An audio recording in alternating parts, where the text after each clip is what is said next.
Nekoro mogwadhi wach motenore kod tong' mar Kericho kaachiel kod iwacho ni kaunti ma Kisumu. Sondu mosebedo bende kwaluo en ni jodak mawuok e tong' Kericho kod Kisumu prodak gi luoro kaluwore kod tulo ma nyocho muoch e gwenge chiegni jumbe 2 mokadho. Mano ka ji mamoko mohingo 6 owito ngimagi kendo mamoko yudo hinyruok mokalo. Giwacho ni piny owacho mondo manyien manyalo kelo godo kwe mochwere e tong'no mondo jodak oyud fuong'ruok yor dak kod loko ohala kaka joka ng'ato.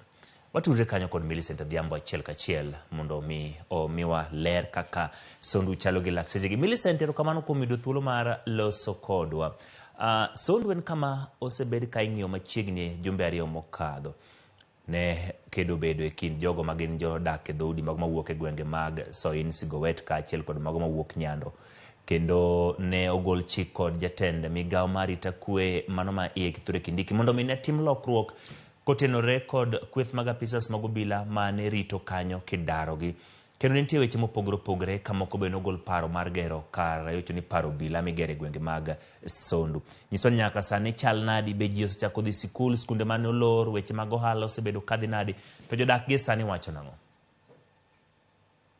Erokamano ahinya Emmanuel, achiel kachiel kwawuok e chiro ma Sondu koluwore kod weche mabende osetimore motenore kod tulo masiko muoch e alwora ni endi. Anu wachopo kod odiochieng' ma kawuono kendo wasego mbaka kod jo ohala kaachiel kod jodak makae mabende kotenore kod wach mane jatend arita Kithure Kindiki ne owacho ni apisas mane ochung'ne rito arita mag kwe alwora ni endi mondo mi oloki. Kane wambeko kod jodak makae endi giwacho ni gima chalo kamano pok otimore, ni mar pod gineno ka apisas mane nitie emane pod nitie apis mag obila kanyo. Kotenore ko wach GSU kata obila mag majoni mane or kaendi, giwacho ni nyaka ne obila go ole alwora ni gineno kwe matin tin, kata kamano pod luoro nitie nikech kaka inyalo neno toka kaendi eno ka nitiere lori cha nigi nyanya kopong', to johala oluoro biro kaka giluor ni chal ka gima tulo pod nyalo muoch sa asaya. Ka ing'iyo lori no en gi nyanya mabende ka ochopo chieng' wuok tich kapok johala okawo kendo chako keto gi maber mondo usgi kaka en mwandu mang'aw to nyalo kethore sa asaya. Batha koni bende nyalo neno ka chiro ni nono, stonde mabende jo ohala winjo bed ni use mondo mi giyud nweng'o e kinde ni mabende piny tek pod ni nono. Nang'o? Nikech pod gin gi luoro kaluwore ni nitiere achiel 2 3 ma pod isuso koni kod kocha machal ni tulo nyalo biro wuok. Mabende giwacho ni tulo manowuok chiegni jumbe 2 mokalo manoweyo ka ji 6 owito ngimagi, kamoko bende nohinyore kod adhonde mopogore opogore mag ojalo kod mar asera. Omiyo pod gineno ni tulo nyalo wuok sa asaya nikech giwacho ni tulo makamano gimoro achiel makele gima duong' ahinya en kuo mar dhok. Masama jogo mawuok e kar dak ma Soin, Sigowet kobiro kwalo e Nyando kaendi tinya yudo ka koyud jakuo monegi to joka duogo koni chako dhawo ni kagima gichulo kuoro.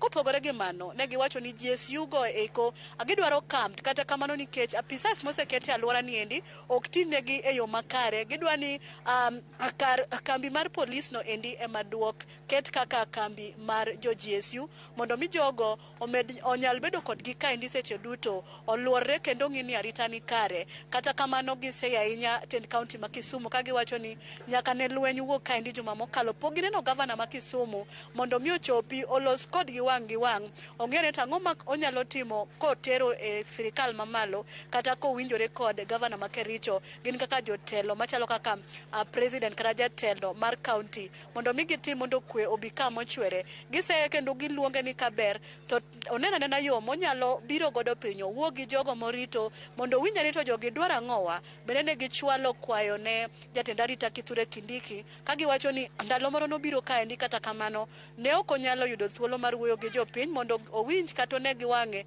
gigo ma jopiny ma kaendi kadhoe, gidwaro ma jopiny dwaro, ni mar giwacho ni gin ok gidwa lweny, gidwa kwe nikech alwora ni endi oting'o kabila maromo 47. Mano nyiso ni kabila duto mawuok e counties 47 duto ma wan godo odak Sondu kaendi kendo thothgi yudo yuto margi e alwora ni.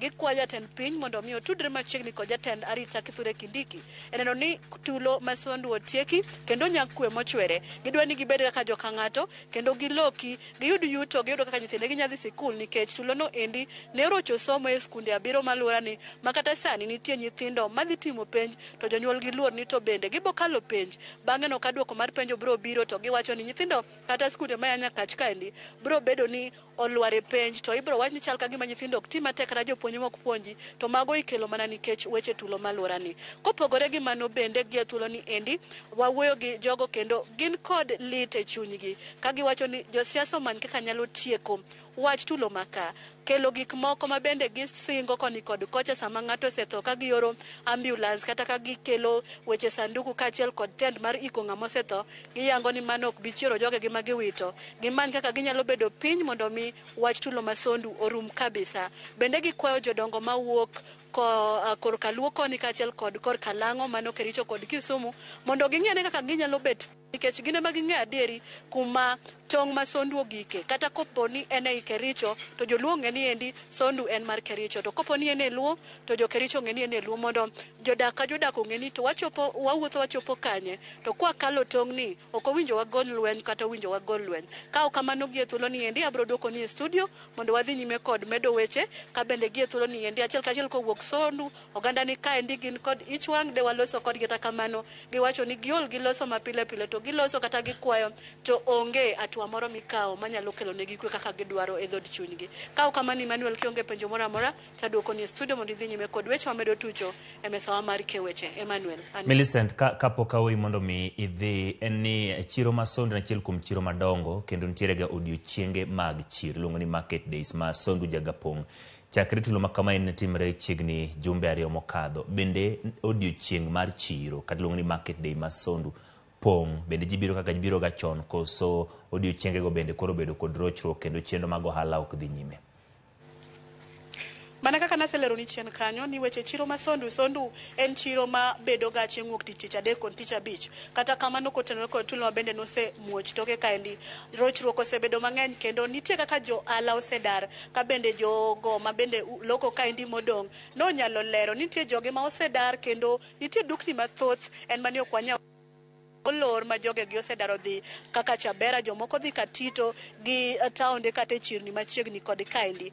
Weche mag ohala olochore kendo giwacho ni dongruok e yor yuto mar ohala odok piny ahinya mane momiyo gin kod ichwang' mana kaka na taon king'iyo toka kaendi tineno ka tokeni king'iyo toka kaendi ting'iyo ka nitie stonde are kae nyaka tungu chocho ma wegi onge. Ineno ka nitiere lori kaendi manyanya nitiere ma jo ohala winjo be ni biro kawo to ginya kawo kalure ni luoro mar tulo magikia ni nyalo muoch sa asaya nikech bende giwacho nitie weche ma giwinjo ka sure koni kod kocha gilieko nitie kaka ibuogo gi ne ka nyithindo osebiro loro skul to lweny no kendo nyalo kendo muoch ma kel lal mar ngima kod mwandu mathoth ma bende mane momiyo gikwayo jatend arita kwe mondo ne anene ni to weche mag arita kwe gi obiro ridi e yo maber.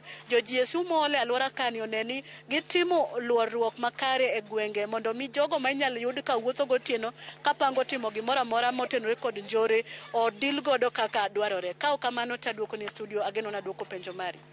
Erokamano Millicent kuom loso kodwa kendo miyo wachal mar Sondu gi lakseche gi nyakwaro mga jwang'. Ineno kaka chiro mar Sondu en mano ma pod chal kendo iwacho ni weche mag ohala gin mago madhi nyime kidam.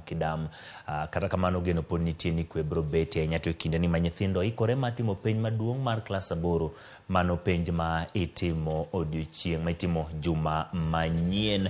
Ka kowuok kanyo mabendo tude kod Millicent mabedo kaka yweyo wa mokwongo